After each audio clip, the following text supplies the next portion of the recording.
kiamat yang kedua. Dajjal lepas.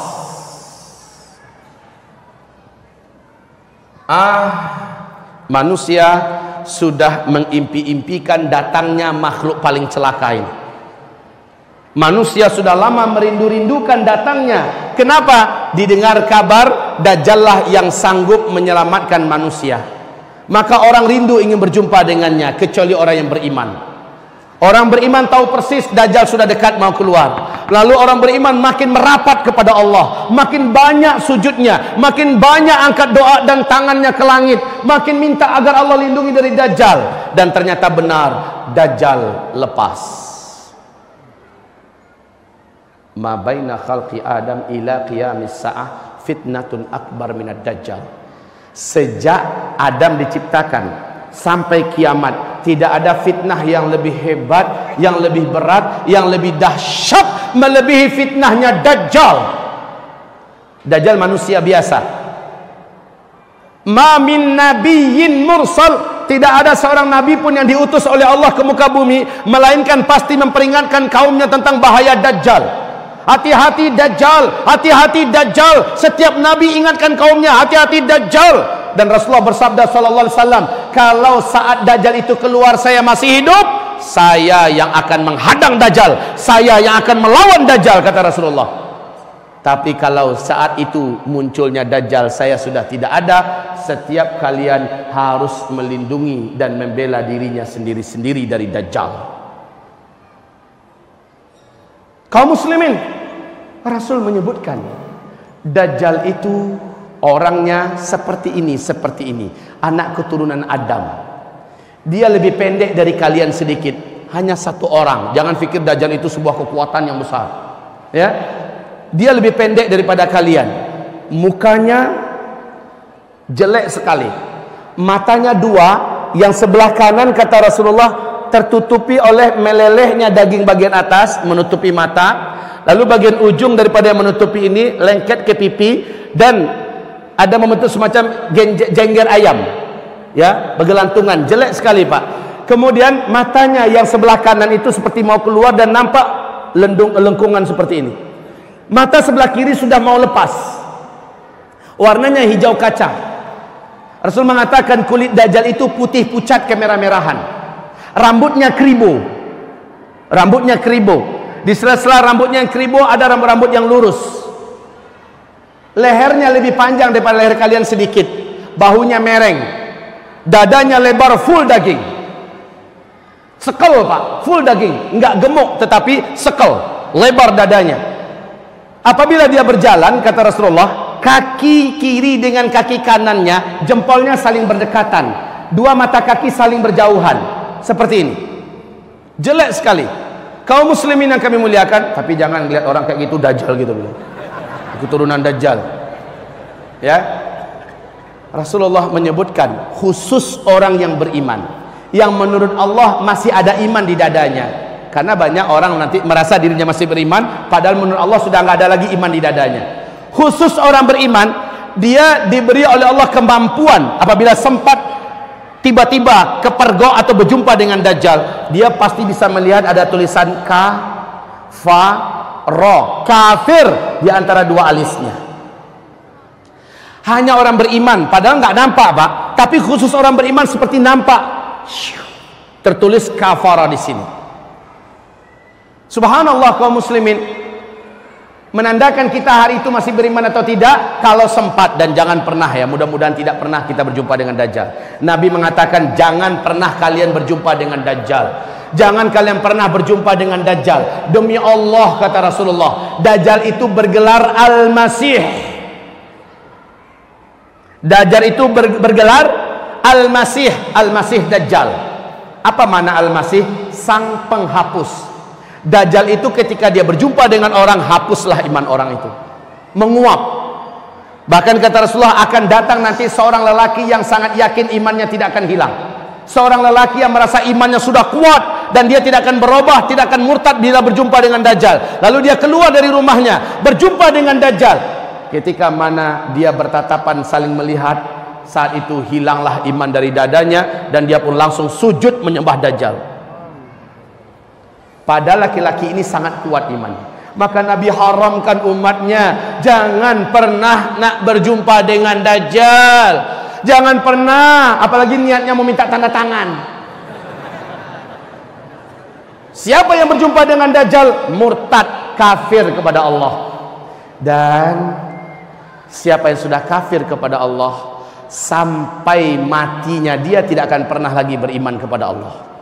Siapa yang mati, siapa yang kafir gara-gara beriman kepada Dajjal, dia kafir kepada Allah. Saat itu juga sampai matinya dia tidak akan pernah lagi beriman kepada Allah. Dajjal memiliki kemampuan sihir yang teramat sangat kuat dan dahsyat, sehingga seluruh dukun-dukun, ahli-ahli sihir terhebat di muka bumi akan sujud menuhankan Dajjal. Seluruh pemimpin-pemimpin dunia akan sujud menyembah Dajjal. La haula wala quwata illa billahil aliyil azim. Dajjal memiliki magic yang sempurna kaum muslimin. Dan yang paling menakjubkan, nanti baca di kitab ensiklopedia akhir zaman, calon-calon pengikut Dajjal, ketika Dajjal akan keluar, ada ciri-cirinya. Nanti selepas zuhur saya uraikan. Salah satunya, kaum muslimin yang kami muliakan, Dajjal ini dilayani dan diikuti sepenuhnya oleh setan-setan jin. Coba bayangkan, iblis yang mempunyai bala tentara dari setan-setan yang tidak terkira banyak di jumlahnya di muka bumi ini, bersatu berpihak dengan Dajjal. Maka merekalah yang akan membuat makar seolah-olah Dajjal betul-betul Tuhan asli. Betul-betul Dajjal itu Tuhan yang asli.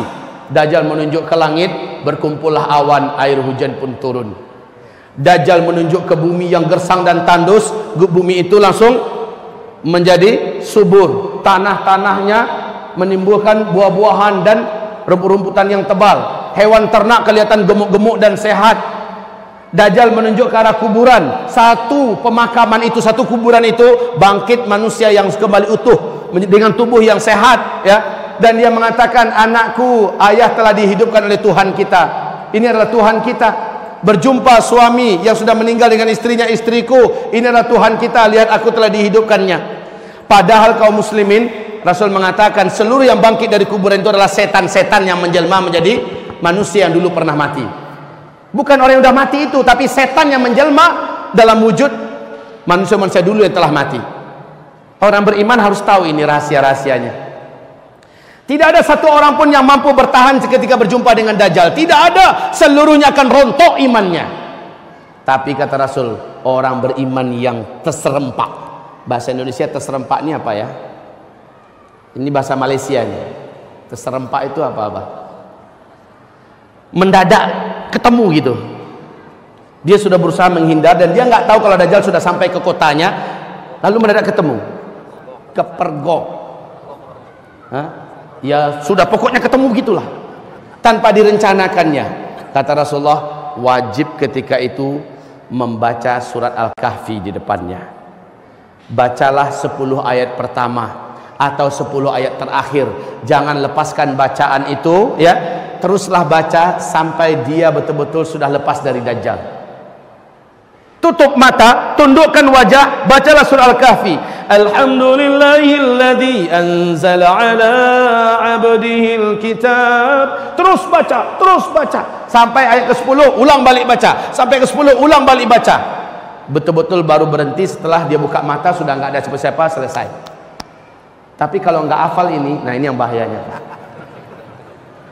Pas ketemu Dajjal baru cari Quran. Nggak masanya lagi cari Quran. Tunggu om, cari Quran dulu.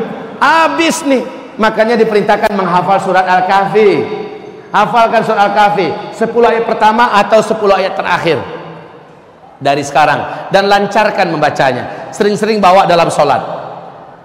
Baik, Dajjal ini kata Rasulullah, ketika dia muncul, seluruh kota-kota di muka bumi akan dimasukinya, dan dia tidak akan memasuki perkampungan, dusun-dusun, lembah-lembah. Dia tidak akan masuk ke daerah yang sedikit manusianya. Di mana manusia yang banyak, Dajjal akan sampai ke situ.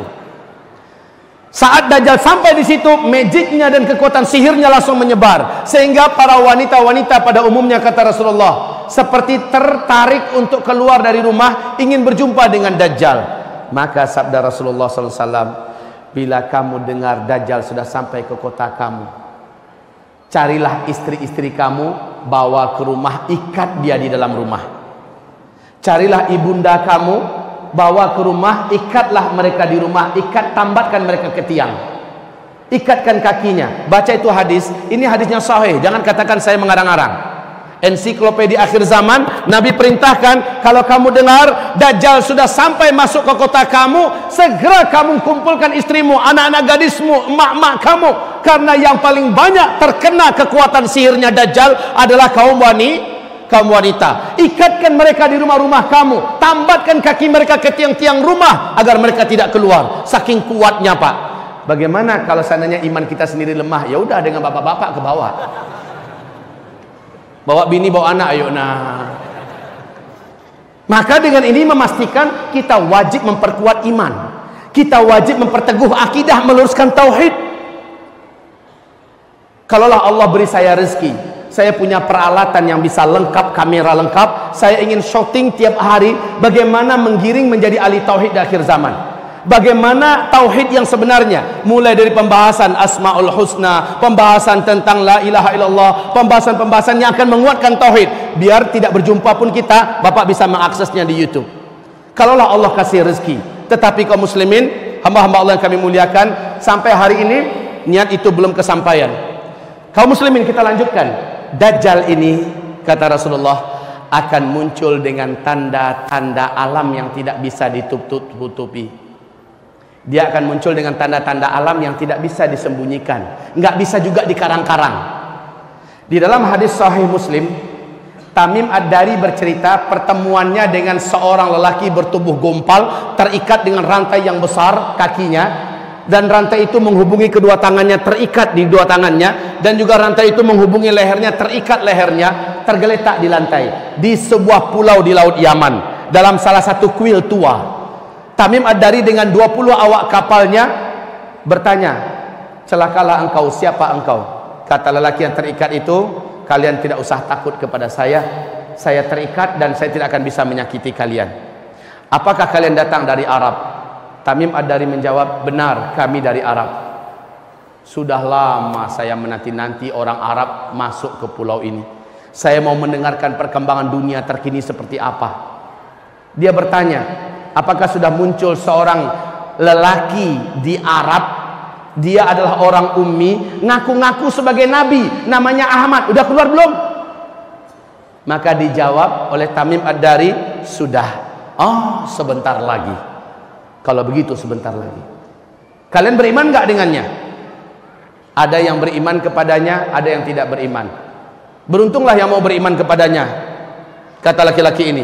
Lalu dia bertanya, dijawab. Pertanyaan berikut ini yang penting, Pak. Dia bertanya tentang buah kurma di kebun kurma Baisan.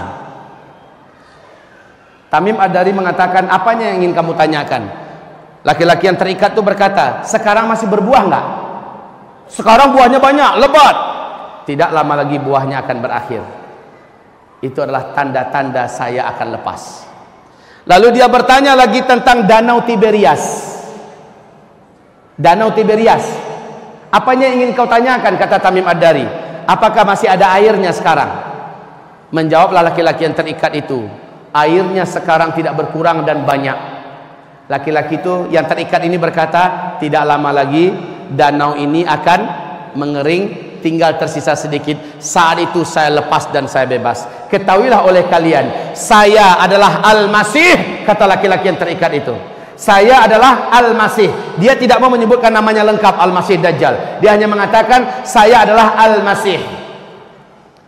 Ketika saya lepas, saya bebas, saya akan masuki seluruh kota-kota di muka bumi ini. Hanya dua kota yang saya tidak berhasil masuk, yaitu Mekah dan Tibah, kata beliau. Ketika Tamim menceritakan ini kepada Nabi Muhammad dan dia menyatakan Islamnya, Nabi berkata kepada seluruh kaum muslimin yang ada di Madinah, ketahuilah oleh kalian, lelaki yang ada di pulau Laut Yaman itu, dia adalah Dajjal. Dialah Dajjal. Demi Allah, ciri-ciri yang aku ceritakan kepada kalian lengkap semua yang ada diceritakan oleh Tamim barusan kepada saya. Tibah yang dimaksud oleh lelaki Dajjal itu adalah Madinah ini. Jadi Mekah Madinah hanya dua kota ini yang Dajjal tidak bisa masuk. Makanya salah satu cara selamat dari Dajjal nanti, kata Rasulullah, larilah kamu ke Mekah atau ke Madinah. Masalahnya ketika Dajjal ini keluar, teknologi udah nggak ada. Kita mau lari ke Mekah gimana? Pesawat yang mau nerbangin kita udah nggak ada. Kalau begitu, ada langkah lain yang harus kamu segera buat agar kamu selamat dari Dajjal. Langkah-langkah inilah yang sudah kita susun dan kita muat dalam kitab Zikir Akhir Zaman. Cara-cara dari Rasulullah agar selamat dari Dajjal. Baik kaum muslimin, lanjutnya kita ceritakan yang dua tadi. Lihat faktanya sekarang. Lihat faktanya sekarang. Buka YouTube kalau mau. Kalau mau, buka YouTube. Tentang buah kurma di kebun kurma Baisan. Di mana kebun kurma Baisan? Hah? Perbatasan Yordania dengan Palestina. Kaum muslimin, kebun kurma Baisan ini sudah beberapa tahun terakhir sudah tidak berbuah 100%. Sudah tidak berbuah 100%. Bahkan batang-batang pohonnya pun cenderung mengarah kepada mati. Awas, hadis tadi mengatakan tak lama lagi buahnya akan berakhir. Adalah pertanda saya akan lepas. Satu. Yang kedua, dia bertanya tentang Danau Tiberias. Masih berair enggak? Kami menjawab sekarang ini airnya banyak, enggak berkurang. Sebentar lagi airnya akan susut. Ketika benar-benar akan habis, berarti saya sudah lepas. Untuk Bapak Ibu ketahui, di sini nanti buka halaman 800. Hadis Nabi mengatakan bahwa sesungguhnya tanda di antara Dajjal itu akan keluar adalah Danau Tiberias akan menyusut. Faktanya Danau Tiberias ini sekarang tuh di Israel, Pak. Sekarang letaknya di Israel, perbatasan dekat perbatasan dengan Lebanon. Danau Tiberias ini kaum muslimin, ini permukaan danau, ini dasarnya. Ya. Danau ini tidaklah dalam, hanya 45 meter saja. Hanya 45 meter saja, enggak dalam. Sejak bumi terkembang, danau ini belum pernah susut, Pak, airnya. Tapi tahukah Bapak Ibu, perkembangan terakhir sejak hitungan 2003 sampai 2013, 10 tahun terakhir, pemerintah Israel telah panik sejadi-jadinya panik. Sehingga diumumkan di televisi resmi mereka tentang kondisi Danau Tiberias. 10 tahun terakhir, Danau Tiberias yang kedalamannya hanya 45 meter telah menyusut 16 meter. 16 meter ini bukan sedikit, jumlah yang signifikan. Ya, jadi dari permukaan sudah susut seperti ini, 16 meter, lebih 30% loh, Pak. Akhir 2013. Sekarang 2015 akhir, dicek kondisi Danau Tiberias sekarang, bagian yang menonjol dari dasar danau sudah kelihatan seperti pulau-pulau kecil. Berarti semakin menyusut. Menjerit pemerintah Israel hari ini, ketakutan yang tidak bisa disembunyikan, Pak. Sebab apa? Sebab Danau Tiberias ini sumber air satu-satunya bangsa Yahudi di Israel. Mereka tidak punya mata air yang lain. Mereka tidak punya sungai. Hanya ini sumber mereka satu-satunya. Dan ini terus menyusut, terus menyusut, terus menyusut. Kalau Bapak Ibu nggak percaya, buka YouTube. Nggak percaya juga dengan YouTube, khalas, ada paspor nggak? Pergi sana, saya ongkosin PP. Kalau ada paspor, saya pergi, pulang, saya ongkosin. Nginepnya 2-3 hari sana, hotelnya saya tanggung. Tapi kalau ternyata memang menyusut, pulangnya kembalikan uang saya. Iya, kembalikan uang saya kalau nggak percaya. Kan ada juga tipe orangnya toh, Allah itu cuma ngomong doang, ya sudah pergi sana. Kalau perlu dengan biaya buat paspornya saya tanggung. Kalau nggak percaya. Baik Bapak Ibu yang kami muliakan, la haula wala quwata illa billah, informasi ini akurat. Ini nggak bisa ditutup-tutupi, nggak bisa dibuat-buat. Inilah yang menjadikan para ulama di Timur Tengah berkata, hadza zamanu khurujid dajjal. Inilah zaman kita hidup ini, si dajjal terlaknat itu akan lepas. Zaman saya hidup, zaman Bapak hidup, zaman ibu-ibu hidup, Bu, makhluk celaka ini akan lepas. Tanda-tandanya sudah sangat nyata. Ya Karim, ya Rab. Wallahi, jangankan Bapak, Saya saja kalau berjumpa dengan Dajjal, saya yakin tak tentu saya akan selamat. Ulama-ulama kita kalau berjumpa dengan Dajjal mungkin akan tanggal iman dari dada mereka, saking dahsyatnya makhluk celaka ini. Jadi Pak, makhluk ini akan lepas tak lama lagi kalau melihat tanda-tanda ini. Baik, Rasulullah bersabda, hanya seorang remaja lelaki yang berjumpa nanti dengan Dajjal, ternyata dia seorang yang gak mau sujud. Dajjal bertanya kepadanya, kenapa kamu tidak mau sujud kepada saya? Tak saya Tuhan kamu? Tidakkah engkau lihat manusia seluruhnya sujud kepada saya? Remaja lelaki ini berkata, sorry ya, sujud kau hanyalah untuk Allah dan kamu adalah makhluk. Saya tidak akan sujud kepada makhluk. Dajjal marah kepadanya, jika kamu tidak mau sujud kepada saya, kamu tak bunuh. Kata remaja ini, tafadhol, silakan. Maka Rasulullah bersabda, dijambaknya rambut remaja laki-laki ini dengan gergaji, dibelah duanya kepala remaja laki-laki ini. Dibelah dua. Si remaja laki-laki mengucapkan la ilaha illallah, dia pun syahid. Terbelah sampai ke dada, terjatuh. Darah bersimbah di lantai. Dajjal mengelilinginya satu kali keliling sambil komat kamit, mulutnya membaca mantra-mantra tertentu. Membaca mantra-mantra tertentu. Setelah selesai, Dajjal menunjuk ke arahnya, qum, bangkitlah kamu. Allah izinkan, kata Rasul, Allah izinkan. Ini benar-benar nyata, bukan lagi setan yang menjelma, ya. Allah izinkan remaja laki-laki ini tubuhnya kembali menyatu. Kalau dalam film-film dongeng ini ilmu rawa rontek, nyatu kembali, bertemu kembali tubuhnya, dan remaja ini kembali bangkit. Dajjal bertepuk dada dan bangga kepada para pengikutnya, kalian lihat, sudah saya bunuh nih anak dan sekarang saya hidupkan dia di depan mata kalian. Semakin percaya mereka ini memang Tuhan. Sementara si remaja lain lagi, setelah dia bangkit, apa kata Dajjal? Sujud sekarang. Saya sudah buktikan kepada kamu saya Tuhan kamu. Kamu sudah saya matikan dan saya hidupkan sekarang. Apa kata si remaja ini? Sorry Jal, setelah kejadian ini malah makin mantap iman saya, kamu asli Dajjal.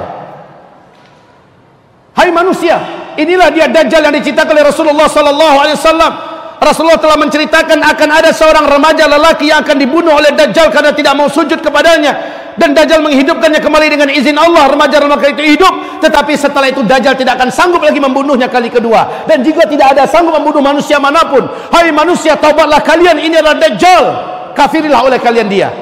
Dajjal marah kepadanya, ingin membunuhnya kali kedua. Memang kemampuannya sudah dicabut oleh Allah Subhanahu wa taala. Remaja lelaki ini, kalau dalam ilmu sosial, hitungan remaja itu tuan-tuan, puan-puan sekalian, bapak-bapak, ibu-ibu, remaja dalam hitungan ilmu sosial adalah dari umur 12, 13, 14, 15, 16 yang disepakati. Berselisih pendapat tentang umur 17. Sekarang kita ambil yang sampai 17 aja dah. 12, 13, 14, 15, 16, 17. Ini usia remaja. Oke, dalam ilmu sosial.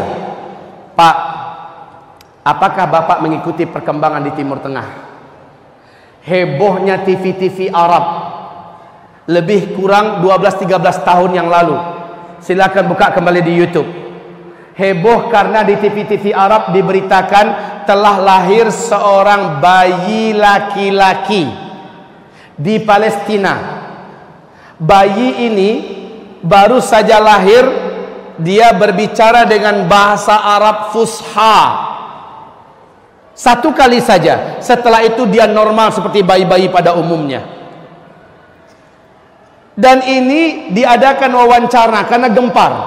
TV-TV Arab yang saya langsung tonton acara TV-nya Pak, Qatar TV. Seorang tokoh muslim di Palestina diwawancarai.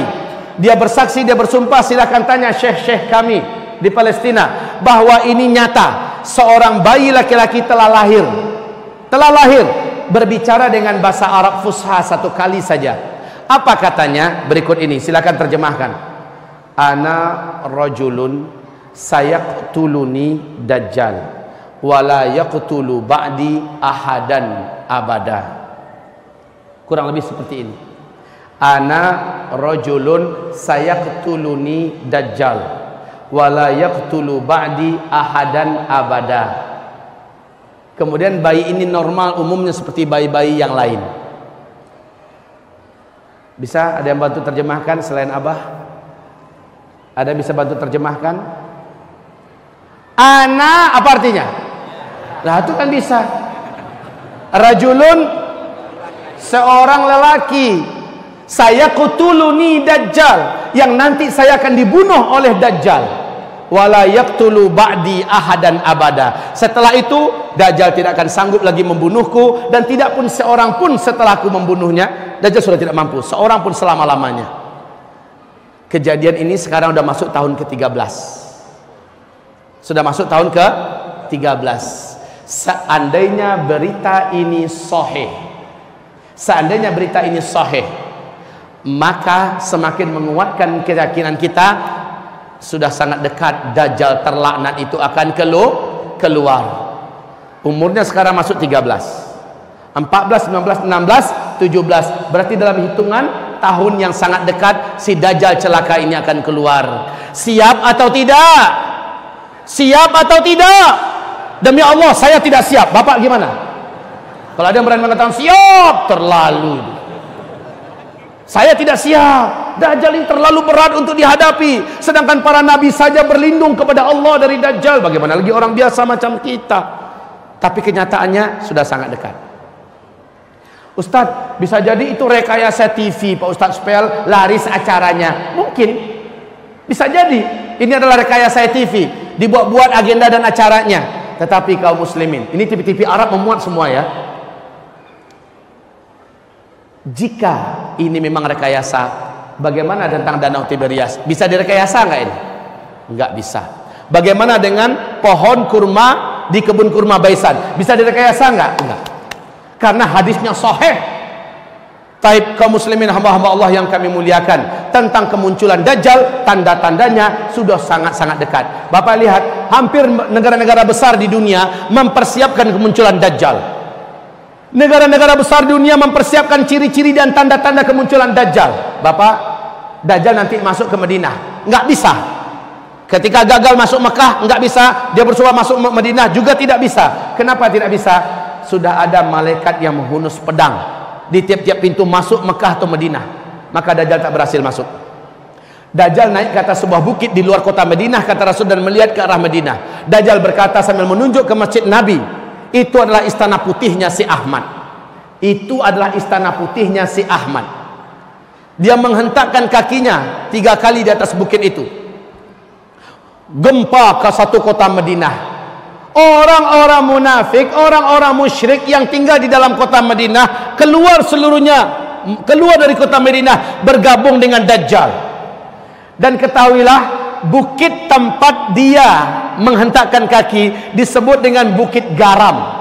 Oleh ulama sekarang disebut dengan Bukit Dajjal. Tahu tidak Bapak Ibu, di mana bukit ini berada di Madinah? Di luar kota Madinah. Sekarang bukit itu di atasnya sudah dibangun istana kerajaan.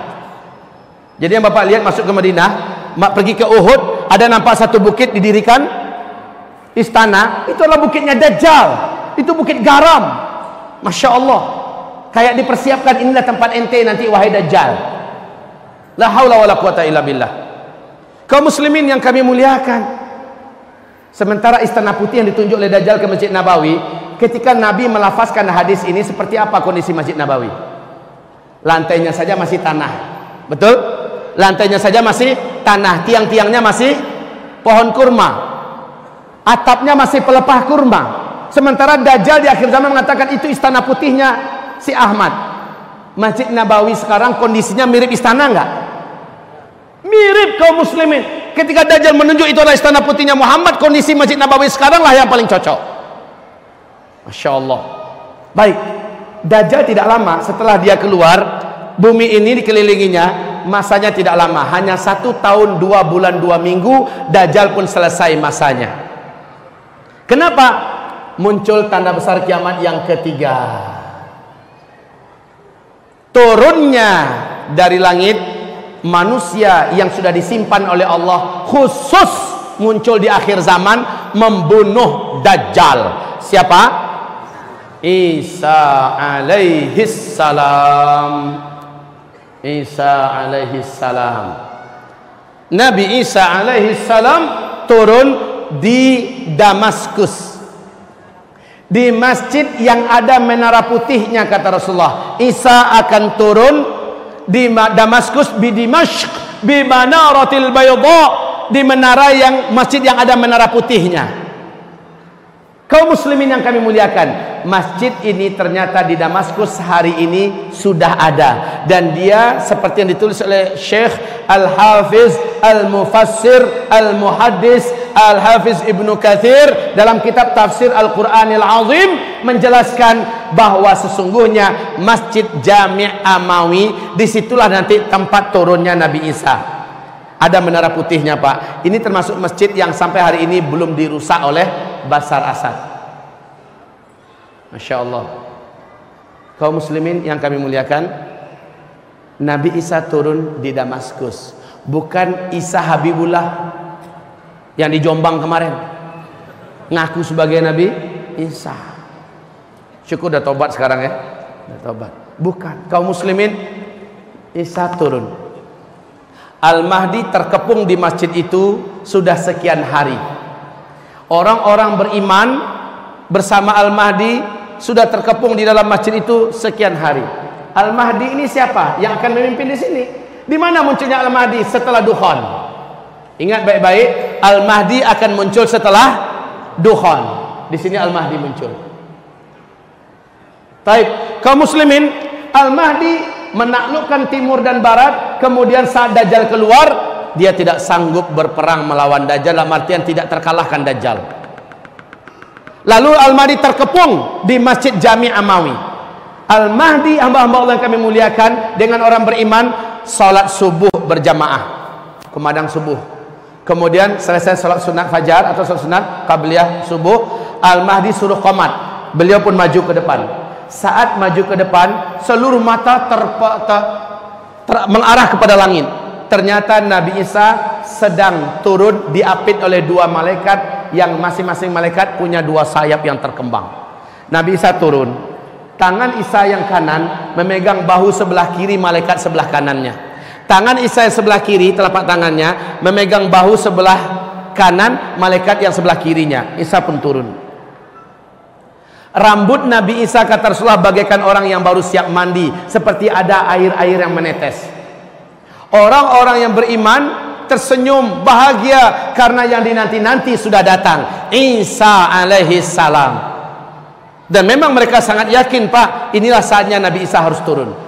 Isa pun turun. Al-Mahdi langsung mundur, mempersilahkan Isa untuk menjadi imam. Isa berkata, tidak.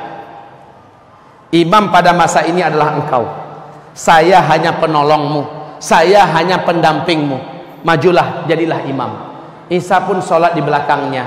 Sholat subuh selesai, zikir selesai, matahari mulai terbit. Ternyata Dajjal berhasil mendobrak pintu masjid. Dajjal masuk dengan penuh kesombongan. Orang-orang yang menjadi bala tentara Dajjal dari kalangan Yahudi Asbahan dan Yahudi-Yahudi lainnya bersatu ingin mencincang Al-Mahdi, mencincang orang-orang beriman yang ada di dalam masjid. Penuh sombong dan angkuh, Dajjal masuk. Ternyata Isa berdiri. Dajjal datang, Isa berdiri. Saling bertatap-tatapanlah dua manusia legendaris akhir zaman ini, antara Isa dengan Dajjal. Dajjal langsung menjerit. Dajjal langsung menjerit. Melihat Isa menjerit, kata Rasulullah, meleleh tubuhnya. Demi Allah, kata Rasulullah, kalaulah Dajjal tetap di tempatnya, kalaulah Dajjal tetap di situ, di tempatnya, maka dia akan mencair menjadi cairan menggenang di lantai. Tapi Dajjal langsung lari. Dengan kekuatannya yang diberikan oleh Allah, Dajjal lari ke ufuk timur. Allah takdirkan Isa di atas kemampuan Dajjal punya kemampuan. Isa sudah menunggu di situ. Mau kemana, boy? Lari ke ufuk barat, sudah ditunggu oleh Nabi Isa. Terakhir Dajjal lari ke Palestina, tepat di pintu Lut, kata Rasulullah. Isa menanti di situ dengan tombak khusus, dihantamkan tombak itu ke tubuh Dajjal. Tembus, Dajjal menjerit sakaratul maut, mampus tuh makhluk. Darah yang membasahi tombak datang kembali dari Palestina dengan kecepatan yang Allah takdirkan, bergabung dengan Al-Mahdi dan orang-orang beriman. Isa kasih tunjuk, Dajjal sudah terbunuh. Allahu Akbar, Allahu Akbar. Orang-orang beriman berteriak. Nah, orang-orang Yahudi yang di belakang Dajjal tadi sombong-sombong siap mencincang orang-orang beriman, hilang semangat perangnya, ciut nyalinya, langsung pedang-pedang mereka, tombak-tombak mereka buang, mereka lari terkentut-kentut, lari bersembunyi menyelamatkan nyawa masing-masing. Saat itu kata Rasulullah, Allah takdirkan alam yang ada berbicara. Ya Muslim, hadza Yahudiyun warai, ta'ala faqtulhu. Hai Muslim, sini ada Yahudi di belakang saya sembunyi, tangkap, bunuh dia. Kata tembok ketika Yahudi bersembunyi di balik tembok. Kata lobang ketika Yahudi bersembunyi dalam lobang. Kata pohon ketika Yahudi bersembunyi di balik pohon. Illal gharqad, kecuali pohon gharqad.